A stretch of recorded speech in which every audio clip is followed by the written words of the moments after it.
Diplomasi langsung Presiden Prabowo Subianto dengan Presiden Donald Trump di Washington DC membuahkan kesepakatan tarif resiprokal 19% bagi Indonesia. Dalam keterangan persnya di Amerika Serikat, Seskap Teddy Indrawijaya menjelaskan penurunan tarif menjadi 19% merupakan capaian besar dibandingkan tahun sebelumnya.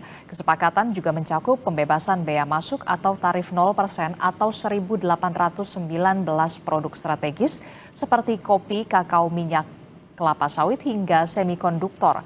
Pertemuan bilateral yang berlangsung selama 30 menit menjadi momen istimewa karena di antara 15 kepala negara yang hadir dalam KTT Dewan Perdamaian, hanya Presiden Prabowo yang diterima secara khusus oleh Presiden Trump.